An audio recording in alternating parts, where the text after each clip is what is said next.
¿Cómo están? Buenos días. Aquí el día hoy, 3 de ¿qué? 3 de mayo. 3 de mayo, casi las 8 de la mañana. Yo creo que la siguiente sí vamos a poder empezar a tiempo, hijo. Empezamos la vez pasada a las 8:30, hoy a las 8:05 por ahí. Entonces, yo creo que la siguiente vez sí vamos a poder empezar a las 8 de la mañana. Fíjense que no es que seamos flojos, estamos aquí desde temprano, pero la verdad es que de repente no somos como técnicos profesionales, entonces estamos ahí investigándole y de repente se nos va el internet. Así es que de cualquier forma, pongan por favor ahí en la página, si se nos está yendo el internet o algo, no se escucha bien, no dejen de poner para que nosotros podamos irlo resolviendo. Esta es la segunda transmisión. Y si les ha gustado, pues inviten a más gente, no solo que lo vea, sino vamos a dejar colgados ahí en nuestra página de Facebook, y que ya pronto vamos a tener nuestra página oficial en internet. Vamos a dejar posteado aquí todos estos estudios. La idea es dar toda la Biblia completamente explicada, y no importa que tardemos 25 años, 30, los que sean. Entonces, pero la idea es que podamos hacerlo de una forma muy clara y que sea un medio, una oportunidad para poder que la gente conozca de Dios de forma correcta a través de la Biblia y no sobre ideologías, ¿no? Entonces lo que estamos haciendo es estudiando la Biblia. Hoy nos toca hablar de Primera de Timoteo, de 3 al 7. Igual, como digo, parecen pocos versículos, ¿no? Pero realmente tienen tanto que decir, tanto que explicar en esa parte. Entonces, no vamos a hacerlo muy largo. Estamos esperando hacerlo en un tiempo récord, que sean máximo de 25 a 30 minutos o de 20 a 25 minutos. Entonces vamos a poner aquí nuestro famoso cronómetro, porque es importante para que podamos dar una posibilidad de que se pueda escuchar esto. Les digo, en una subida al carro, en una salida de carro, o en un momento ahí en la noche, ¿no? Entonces, bueno, pues pues es un honor, como les digo. Omar y yo estamos honrados con ustedes por habernos dejado entrar ahí a sus hogares, o a sus teléfonos, o a sus computadoras, y es un privilegio, la verdad. Si a ustedes les gusta, como les digo, no dejen de invitar personas, o no dejen de decirles que estamos haciendo este nuevo proyecto, el cual nos daría mucho gusto que les digo, nos dejaran sus comentarios. Pronto vamos a abrir otro programa que se llama A la Luz de la Neta. Va a estar buenísimo. Van a ser los martes a las 4 de la tarde.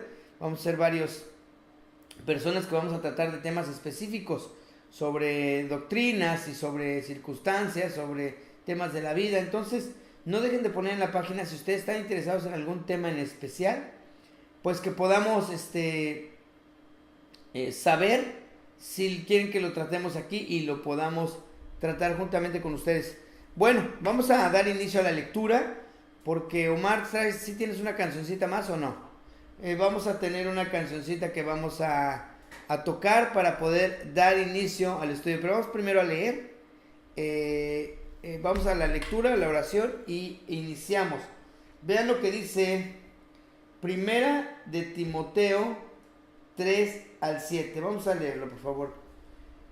Como te rogué que te quedases en Éfeso cuando fuimos a Macedonia, para que mandases a algunos que no enseñasen diferente doctrina, ni presten atención a fábulas y genealogías interminables, que acarrean disputas más bien que edificación de Dios, que es por fe.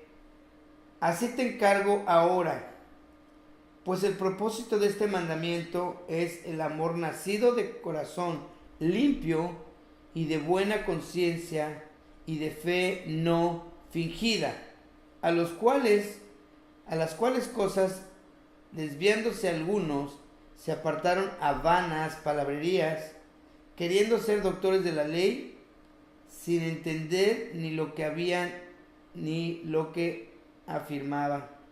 Bueno, vamos a orar y ahorita nos vamos a una cancioncita.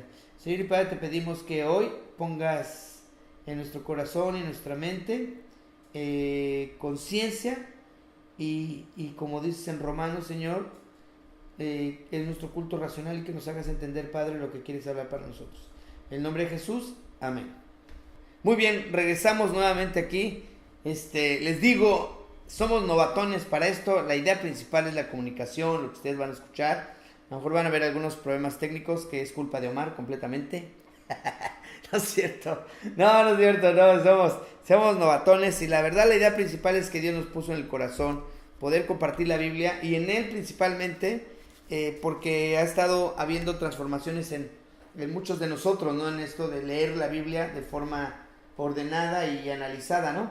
Entonces es bien importante, como dice Dios, ¿no? Cuando tienes un tesoro, pues compartirlo. Entonces en eso andamos. Pero fíjense, vamos a empezar con el 3, que dice: como te rogué que te quedases en Éfeso cuando fui a Macedonia, para que mandases a algunos que no enseñen diferente doctrina. Y vamos al 4. Ni presten atención a fábulas y genealogías interminables que acarrean disputa, más bien que edificación de Dios, que es por la fe o por fe. Así te encargo ahora. Fíjense aquí le está encargando a Timoteo, es una carta bien interesante, déjala ahí en esos versículos. Es una carta bien interesante, pero vamos a ver por qué le explica que él estaba en Macedonia y por qué le dice que él se quedara en Éfeso. Voy a explicar rapidísimamente de qué se trata esto. En uno de los viajes de Pablo, en este tiempo él había ido con Silas, ya no estaba con Bernabé. Sí, cierto, era Bernabé más. Sí, ya no estaba con Bernabé y estaba con Silas. Entonces, en esos viajes, cuando él va a Éfeso, precisamente conoce a Timoteo. Y él estaba instruido por su abuela y él tenía muchísimo corazón, muchísimas ganas de aprender y era un joven con muchos deseos. Entonces Pablo lo toma como un discípulo y lo empieza a discipular, y para él ya Timoteo era muy importante en lo que era el desarrollo del evangelio y lo que era el poder difundir el evangelio. Timoteo ya era un personaje importante para ese caso, por eso le está escribiendo la carta. Pero otra de las cosas que tenemos que saber es que en Éfeso empezaba a haber mucho problema con el cristianismo. ¿Por qué? Porque estaba el templo de la diosa Diana y ese templo generaba mucho dinero en base a hacer ídolos o dioses de oro y de materiales que compraban. Entonces cuando la gente empezaba a convertirse, a creer en Jesús, pues dejaban de comprar eso. Eso ocasionaba también un problema. Realmente muchas veces el evangelio, cuando llega a lugares, empieza a causar problemas a las economías, y no mal digo, a las economías que hablan religiosas, ¿no? Entonces eso empezaba a pasar en Éfeso, y una de las cosas también que empezaba a pasar es que empezaba a haber una doctrina que era muy fuerte, y eso empezaba, y además muy teológicamente incorrecta, pero muy fuerte, y que se llamaban los Nicolaitas. Lo podemos ver, vamos a Apocalipsis 1, aquí lo tengo casi ya marcado, Apocalipsis 1, y vean lo que dice Dios, Apocalipsis 2, verso 6. Les dice primero que está hablando de la iglesia de Éfeso, y él les dice que está muy contento con ellos, pero que tenía una cosa contra ellos. Pero también tenía otra cosa buena, la iglesia de Éfeso. Dice, miren, pero tienes esto, que aborreces las obras de los nicolaitas, las cuales yo también aborrezco. Esa era la doctrina que estaban impartiendo, no solamente la de los dioses del culto a Diana, sino que también estaban haciendo esta nueva doctrina que dice, algunos que no enseñen doctrinas, diferente doctrina, y era la de los nicolaitas. ¿Qué significa nicolaitas? Alguien piensa que viene de Nicolás, pero también establece que nicolaitas está dividido en dos, que es Nicola, que significa dominio, control, y laos, que significa pueblo. Entonces empezaba a haber una doctrina de dominio absoluto al pueblo. Entonces era de mucha preocupación para Pablo, que estaba muy interesado en que hubiera una doctrina sana, que él estaba exponiendo el evangelio correcto, que era la vida, la muerte y la resurrección de Jesucristo. Y para muchos, aunque la aceptaban, tenían sus propias creencias, ¿no? Ideologías, y eso generó una nueva doctrina, y una doctrina que era de dominio al pueblo, era dominar al pueblo. Entonces, esto lo quería evitar Pablo, y le escribe precisamente a Timoteo, y le dice que por favor cuide y le dé indicaciones a gente que está enseñando doctrinas no correctas, ¿no? Veamos el 5, que dice también, pues el propósito de este mandamiento, o sea, el propósito de mandarle a él que hablara lo correcto, que les dijera que era lo correcto, era para esto. El propósito de este mandamiento es el amor nacido de corazón limpio. No se trataba de dominar, no se trataba de controlar, sino era de un amor nacido del corazón limpio y de buena conciencia y de fe que no fingida. Ahora, esto no solamente pasaba en Éfeso en esa época. O sea, estamos hablando de que muchas veces en las iglesias donde nosotros asistimos, ¿no? Existe de repente esta condición, ¿no?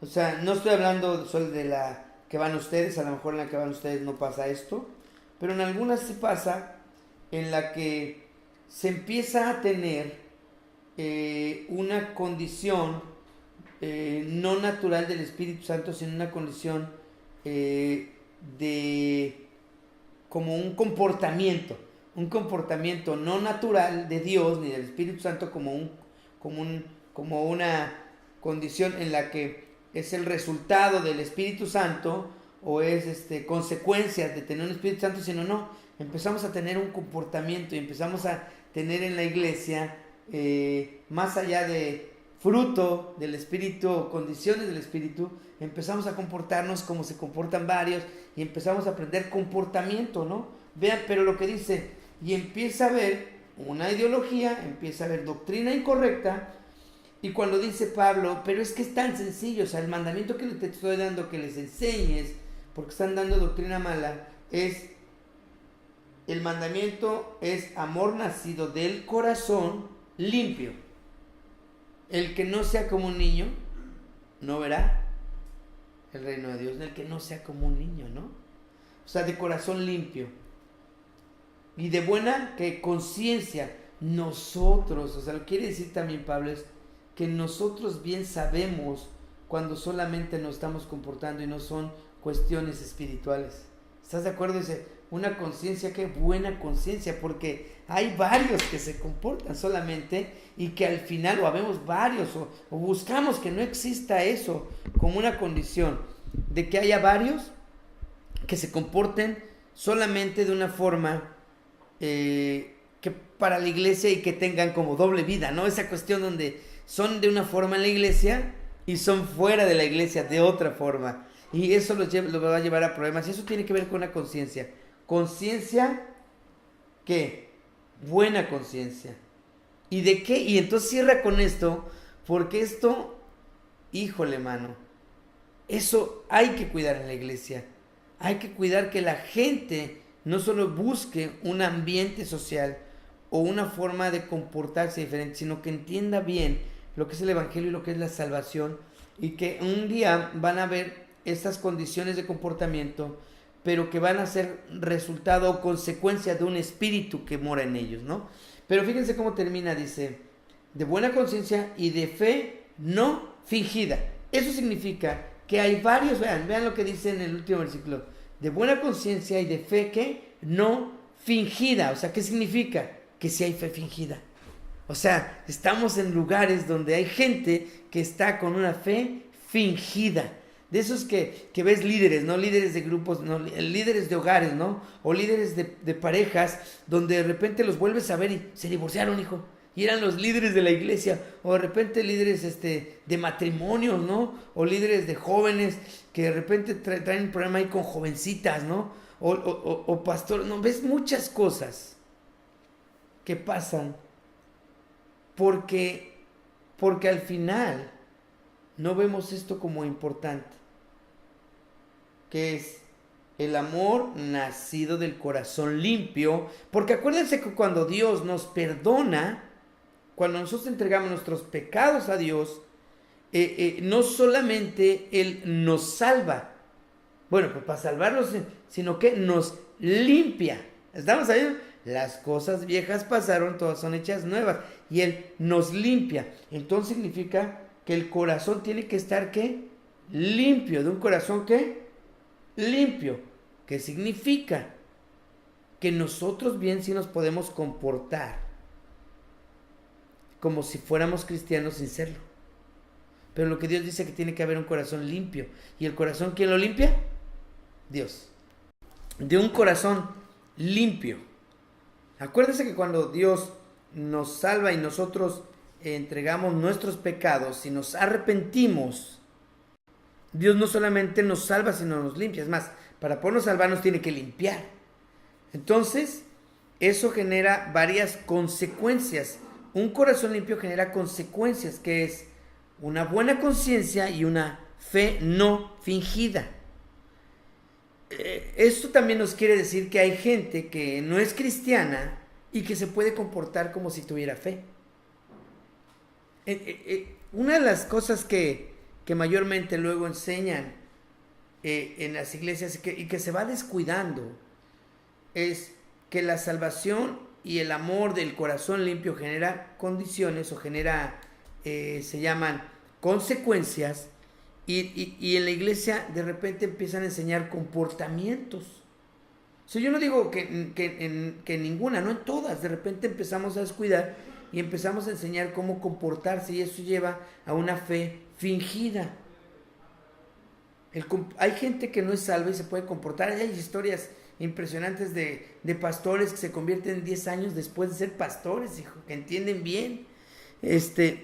Hay historias, porque John Wesley, después de haber transformado el país donde vivía, él en un viaje a América, él se convierte, hijo. O sea, estamos entendiendo que hay gente que sí puede aparentar ser cristiana, y hay gente que sí puede aparentar haber entendido, y hay gente que sí puede aparentar haber conocido a Dios. Necesitamos estar completamente seguros de que haya pasado esto. ¿Cómo podemos saberlo? ¿Cómo lo podemos saber? ¿Por qué? Porque si no lo sabemos, después vamos a enseñar que filosofía solamente. Y después vamos a creernos que sí sabemos, pero no vamos a entender lo que decimos ni lo que hacemos. ¿Cómo podemos saber que sí mora el Espíritu Santo en nosotros y que realmente tenemos esa condición? Pues obviamente es que haya habido transformación en nuestro interior, no en nuestra vida externa. No es, bueno, pues ya decía groserías, ahora ya me esforcé y ya no digo groserías. O ya me esforcé y ya estoy tratando de no ser. No es eso. No es un esfuerzo humano. Acuérdense que más adelante en estos versículos nos va a enseñar Pablo, a través de esta carta de Timoteo, que no se trata de nosotros. No es la ecuación de Dios. La ecuación de Dios y Jesús. No estamos nosotros como parte del esfuerzo.